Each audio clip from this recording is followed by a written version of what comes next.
स्वागतम सुस्वागतम मित्रों। आज मेरी चिंता पे चिंतन कर लीजिए। ये सुख सुख सुख क्या चल रहा था। ये सैटेलाइट लॉन्च हो रही थी, पता है? देखो ऐसे होती है सुख। तो आज यही चिंता का चिंतन का विषय है, तो इसीलिए आज बात करेंगे 5G technology, 5G satellite, 5G spectrum, radiation. ये सारे कीवर्ड मिल जाएंगे आपको इस वीडियो के अंदर। तो आज जिस बात को मुझे ज्यादा बताना है उसको मैं खींचूंगा, जिसको मुझे नहीं बताना है वो क्रोनोलॉजी ऑर्डर में आपको बता के चला जाऊंगा। 5G टेक्नोलॉजी के नुकसान कई सारे हैं। ये सारी बातें सोशल मीडिया के थ्रू मैंने और आपने जाने, कई सारे रिसर्च इस पे हो चुके हैं और सब बताए, सब बोगस बातें, कॉन्स्पिरेसी थ्योरीज हैं। जो बात आपने सुनी है वो बताऊं, लेकिन उससे पहले मैं जूही चावला का नाम लेना चाहता हूं। जूही चावला की बात करना चाहूंगा, जिसमें जूही चावला ने साफ तौर पे कहा है कि अभी तुरंत 5G के इंप्लीमेंटेशन को इंडिया में रोक दिया जाए, क्योंकि जो रिसर्चेज उन्होंने की हैं उसमें पता चलता है कि जो RF रेडिएशन है, यानी कि रेडियो फ्रिक्वेंसी जो रेडिएशन है, जो आपकी वायरलेस गैजेट से निकलती है, नेटवर्क सेल टावर से निकलती है, वो सफिशिएंट रीजन है उनके लिए मानने के लिए कि ये लोगों के सेल्स को डैमेज कर सकती है, उनके हार्मफुल उनके लिए साबित होने जा रही है। तो इसलिए इसको तत्काल रोक दिया जाए, क्योंकि स्वास्थ्य के लिए ठीक नहीं है। ये जूही चावला का पक्ष था जो मैंने आपको बताया। लेकिन अब दूसरा पक्ष यहां पर ये है कि कई सारी बातें जो आपने सोशल मीडिया पे देखी थी, सुनी थी कि 5G टेक्नोलॉजी की वजह से कोरोना के संक्रमण ज्यादा बढ़ रहे हैं। वो इसीलिए क्योंकि इससे प्रतिरोधक क्षमता, इम्यून सिस्टम लोगों का कमजोर हो रहा है। और दूसरी थी कि इस 5G टेक्नोलॉजी की मदद से ये वायरस को फैलाया जा रहा है और किसी तरह से ट्रांसमिट किया जा रहा है। ये सारी जो बातें हैं, ये सारे अब अब स्क्रीनशॉट देखते रहिए ताकि आपको समझ में आए। सारी फालतू बकवास बोगस बातें हैं, ये सारी बातें अब साबित हो चुकी हैं। इसलिए इस विषय पे बहुत ज्यादा बात नहीं करूंगा। अच्छा, एक्सपर्ट्स ने क्या क्या बोला मैं बताता हूं।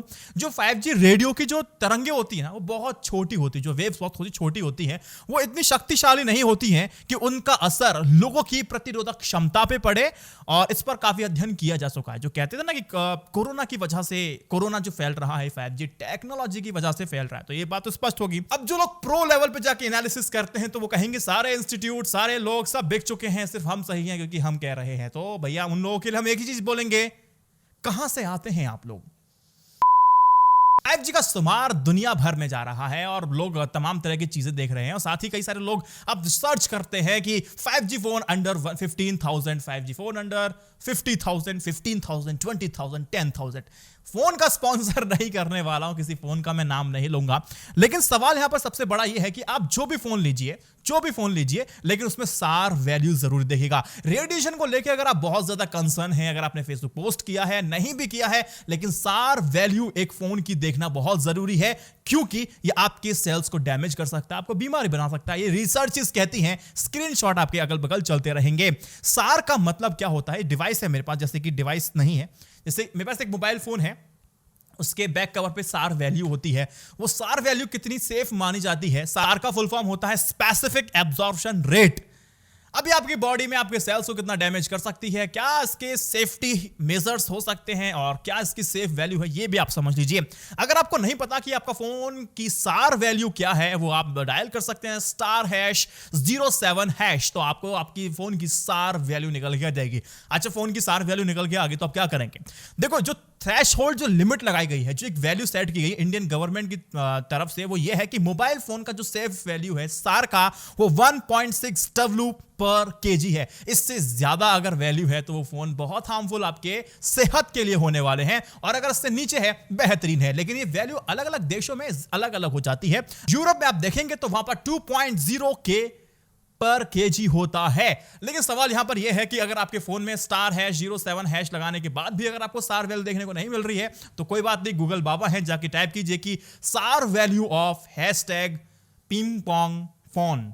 ठीक है, आपको सार वैल्यू दिखाई दी जाएगी। 1.69 से कम है तो सेफ है, ज्यादा है तो थोड़ा सा खतरनाक है। लेकिन फिर भी ये चार्ट देख लीजिए, यहां पर आप देखेंगे इस लिस्ट में बता रहे हैं जिसकी सार वैल्यू है 1.75, वो टॉप कर रहा है Xiaomi का Mi A1, और OnePlus 5T 1.68। ये सारे बहुत ज्यादा एमिट करते हैं इलेक्ट्रोमैग्नेटिक रेडिएशंस को, तो ये आपके सेल्स को डैमेज भी कर सकते हैं, रिसर्चेस बताते हैं।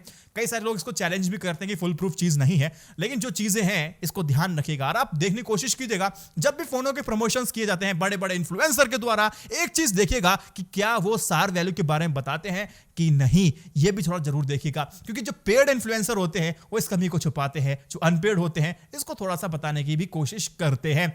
वो भी खुल के नहीं बताएंगे लेकिन बताते हैं थोड़ा सा दिखाने के लिए। तो देखिएगा किस इन्फ्लुएंसर ने आपको इस सार वैल्यू के बारे में एम्फसाइज करके बताया है अपने हर स्पॉन्सर करते हुए वीडियो में। ये डब्बा है, ये फोन है, इसके अंदर 2 कैमरे हैं, इसका तमाम पिक्सल्स हैं, पिक्सल रेट नहीं होता, फटता नहीं। इसके अलावा अगर आपको सार वैल्यू अगर आप फोन के साथ बता दी जाए तो लोगों के अंदर जानकारी का अभाव नहीं होगा और थोड़ा सा वो डिसाइड भी कर पाएंगे कि उनको क्या देखना है क्या नहीं देखना है। फिलहाल आप इस बात को समझ गए होंगे। अब बात चलते हैं 5G टेक्नोलॉजी को लेकर के। देखो, जो मेरी चिंता है वो सबसे बड़ी चिंता है स्पेस में जो आपके सैटेलाइट लॉन्च किए जा रहे हैं भारत से, जापान से, चाइना से, यूएसए से, रशिया से, हर जगह तमाम जगह से ये लॉन्च हो रहे हैं।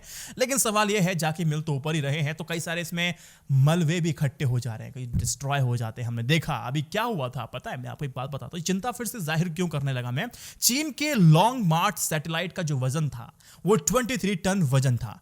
बूस्टर पृथ्वी पर गिर सकता है ऐसी बात चल रही थी। 2 दिन बाद पता चलता है कि वो बेशक हिंद महासागर में गिरा, लेकिन चिंता वाली बात तो यह कि 2 दिन तक हम बड़े चिंतित रहे, कहां गिर सकता है, देश के किस कोने में गिर सकता है। पहले बताया इस कोने में, पता चलता है कि दूसरे कोने में गिरा। तो यह घटना घटित होती रहती है।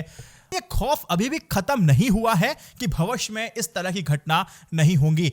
लेकिन मैं आपको बताऊं, ये जो है ना कि आउट ऑफ कंट्रोल हो गया, रडार से दूर हो गए सैटेलाइट, अब ये कहां जाके कैसे गिर सकता है, ये पहला मामला नहीं है, ये चौथा मामला था। और जो से खतरनाक था वो साल 1979 की घटना है, जब स्काईलैब अंतरिक्ष स्टेशन अनियंत्रित होकर के जमीन पर आ गिरा था। पूरी दुनिया में तब लेकर इसको लेकर बहुत घबराहट थी, लेकिन ये समुद्र में जाकर गिर के नष्ट हो जाता है। स्टडी के मुताबिक जो मलबा हमारे स्पेस में इकट्ठा हो चुका है वो उसकी गिनती की गई थी 2013 की स्टडी के मुताबिक। पता चलता है 10 सेंटीमीटर के आकार के कचरों या मलबों की जो संख्या है वो 6,70,000 से भी ज्यादा है, जबकि 3,000 ऐसी सैटेलाइट्स हैं जिसकी सर्विसेज ली जा रही हैं।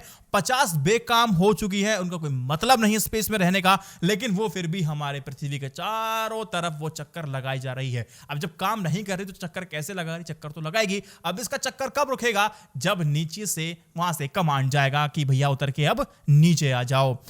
ऐसे में अगर कोई मलबा पृथ्वी से आके टकराता है तो अनियंत्रित होकर के वो कहीं भी गिर सकता है, किसी को भी चोट आ सकती है, किसी की मृत्यु भी हो सकती है।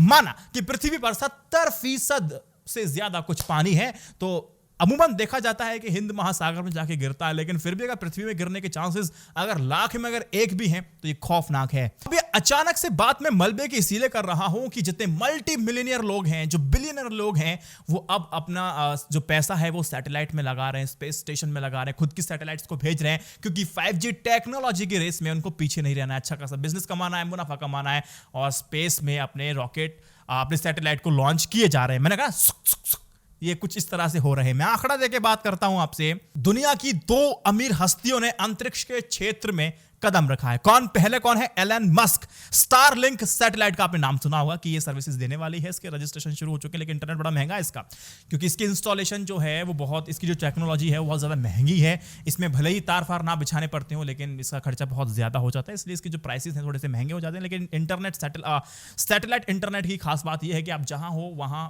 से आपको इंटरनेट मिल सकता है, बेरोक-टोक मिलेगा, अच्छी स्पीड मिलेगी, आप काम अच्छे से कर सकते हो, तो आपको समस्या नहीं होगी। इसका मेन फायदा ये होता है। लेकिन मैं बात आंकड़ों की करना चाहूंगा। एलन मस्क सैटेलाइट नेटवर्क के साथ करते हैं, जिनकी उनकी रॉकेट कंपनी स्पेस एक्स ने बनाया। वह करीब 1500 ऐसे सैटेलाइट स्पेस में भेज चुके हैं जो पृथ्वी की निचली कक्षा में रहेंगे। मस्क की इस योजना इन सैटेलाइट की संख्या 12,000 तक करने की है। यही तो चिंता का विषय है। और वहीं अमेज़न के संस्थापक जेफ बेजोस का है, जो कुइपर प्रोजेक्ट पर हर साल $1 अरब की रकम को खर्च करते हैं। इस प्रोजेक्ट के तहत उनकी कंपनी ब्लू ऑरिजिन 3,000 से ज्यादा सैटेलाइट पृथ्वी की निचली कक्षा में भेज दी गई है। अन्य अरबपतियों में भारत के सुनील मित्तल ने ब्रिटिश सरकार, सॉफ्ट बॉक्स और ह्यूसेस नेटवर्क सिस्टम के साथ हाथ मिलाया है, और वन वेब कंपनी के माध्यम से 650 सैटेलाइट भेजने की तैयारी कर रहे हैं। चीन ने तो 13,000 से ज्यादा सैटेलाइट का मजबूत होंगयान सिस्टम बना लिया है और वही अरबपति रिचर्ड ब्रांसन ने तो 35,000 फुट की ऊंचाई पर उड़ रहे बोइंग 747 के पंख से रॉकेट लगे उपग्रह यानी कि सैटेलाइट को छोड़ने की योजना बना रहा है। आप देख रहे हैं इतनी आपाधापी क्यों हो रही है। बिजनेस 5G लाना है और आपको पता है कि कितना जबरदस्त बिजनेस है, भारत के अंदर है, विश्व के अंदर है। ऐसी भारत में अगर आप देखेंगे तो इंटरनेट लोगों के पास है ही नहीं। और समस्या यह है कि अगर इंटरनेट है तो वो अपना कोविन पे जाकर के वैक्सीन के लिए भी स्लॉट बुक नहीं कर पा रहे हैं। डिजिटल डिवाइड का एक बेहतरीन एग्जांपल ये हो सकता है। आपको स्पीड चाहिए होती है, जो स्पीड आपको 5G मिलने वाली है, तो ये सारी जो कवायतें हैं ये सब वही चल रही हैं। आप सैटेलाइट भेजते जाओ, कवाड़ा कर दोगे ऊपर जाकर के। आने वाले वक्त में कहीं इन मलबों की बरसात ना होने लगे। आप सुनते होंगे कि पानी बरसात बरसो रे मेघा मेघा बरसो रे मेघा मेघा, पता चलेगा बरसो रे मलबा मलबा बरस गयो रे मलबा मलबा, इस तरह की बात। ये इतना कैजुअल बात, मैं जिस तरह से बात कर रहा हूं उतना कैजुअल नहीं है। आप समझिएगा, जब हर कोई सैटेलाइट भेजना चाह रहा है 5G टेक्नोलॉजी के इस जमाने में, आपको पता है कि इसकी इंटरनेट जो स्पीड होगी 40% ज्यादा होने वाली है और 40% ज्यादा इंटरनेट सेवा मिल सकती है। लेकिन इसकी कुछ दिक्कत ये है, अब मैंने आपको शुरुआत में कहा ना, जो सैटेलाइट हैं अब ये अगर आपस में जाकर के टकरा जाते हैं, हमारे ग्रह के चारों ओर चक्कर लगा रहे 3,000 से ज्यादा सैटेलाइट आपस में टकरा करके 30,000 टुकड़ों में बट सकते हैं और मलबा की बारिश पृथ्वी पर हो सकती है। भविष्य थोड़ा सा असमंजस में हमारा बन सकता है। पता है, एक टक्कर भविष्य के लिए एक अलग ही युद्ध खड़ी करके हमारे सामने पेश कर दे। हु नोज, ये भी एक संभावना है। इस टेंशन का सबसे बड़ा टेंशन यही है। अच्छा, ऐसा मैंने बात मलबे की है तो मैं आपको बताता हूं कि जो कचरा अगर हम देखेंगे स्पेस में, अंतरिक्ष में, सबसे ज्यादा किसने फैलाया तो नाम आता है अमेरिका का। लेकिन ये मलबा होता क्या है? देखो, अंतरिक्ष में मलबा उन इंसानी वस्तुओं को कहते हैं जिसका अब स्पेस में कोई भी इस्तेमाल नहीं बचा है, बिल्कुल यूजलेस है, कुछ भी मतलब नहीं उसका। और नासा ये कहता है कि अंतरिक्ष से रोजाना करीब 1 मलबा पृथ्वी पर आके गिरता है, लेकिन कहां गिरता है ये किसी को नहीं पता होता है। ये मलबा या तो धरती पर गिरता है या वातावरण में प्रवेश करते ही ये नष्ट हो जाता है। अधिकतर ऐसे मलबे पृथ्वी के स्थित जलीय क्षेत्र में गिरते हैं। 70% में आपको बताया कि पूरा पृथ्वी का जो क्षेत्र है वो जल में जाके गिर जाते हैं और 70% हिस्सा पानी का है। पिछले 50 साल से भी अधिक समय से चल रहे अंतरिक्ष अभियान में से एकत्र मलबे आज भी बड़ी संख्या में अंतरिक्ष में मौजूद हैं। These are the researches on which I am making this video। एक फैक्ट की बात मैं बताता हूं, अंतरिक्ष में सबसे ज्यादा जो गंदगी की है वो अमेरिका ने फैलाई है। अमेरिका कचरा को अपने हिसाब से मॉनिटर करता है। उनके कचरों की संख्या 6,000 से भी ज्यादा है, जबकि भारत की जो कचरे की संख्या है वो 100 के करीब है। भारत का इन ऑर्बिट जो कचरा है महज 80 के पास है, वही अमेरिका का इन ऑर्बिट कचरा है वो 4,000 से ज्यादा। और चाइनीज की बात कर लें तो 3,000 से ऊपर है, तो अपने आप ही सबसे ऊपर रहता है हर चीज में।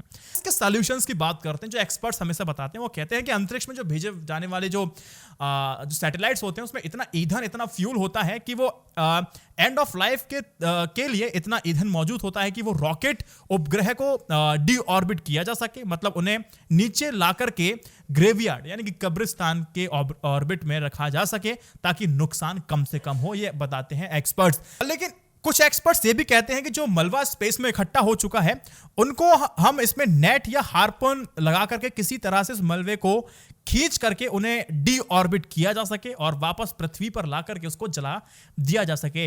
ऐसे प्रयोग किए गए हैं, लेकिन कितने कारगर हैं या फिर क्या खर्चा आएगा अभी तक इसकी पूरी जानकारी एक्सपर्ट्स को नहीं है। कुल मिलाकर मेरी चिंता पे चिंतन जरूर कीजिएगा ताकि थोड़ा सा लोगों को समझ में आ जाए कि चिंतन किस विषय पे करना जरूरी है। इस वीडियो को आपको सिर्फ 3 व्हाट्सएप ग्रुप में शेयर करना है। उनसे कहना है कि इनको 3 व्हाट्सएप ग्रुप में और शेयर कर दीजिए। आई9 न्यूज़ इंडिया डेली वीडियोस डाल रहा है, लगातार 30 दिन तक देख सकते हैं। अब इतनी मेहनत के लिए तो कम से कम एक लाइक तो बनता है, ये कॉमेंट बनता है, शेयर तो बनता है। अगर नहीं बनता है तो क्यों नहीं बनता है? अगर आप फिर भी नहीं बताना चाहते, लेकिन फिर भी सम्मान मैं करूंगा कि ये डेमोक्रेटिक कंट्री में तो कम से कम आपकी नाराजगी को भी सम्मान है और आपकी खुशी को भी सम्मान है, ये तो मेरा मानना है। फिलहाल वीडियो को शेयर कीजिएगा, साथ ही आई9 न्यूज़ इंडिया की जर्नलिज्म को सपोर्ट करने के लिए YouTube और Patreon मेंबरशिप ले सकते हैं। जय Hind, Vande Mataram, stay updated, stay educated, सत्यमेव जयते। नमस्कार।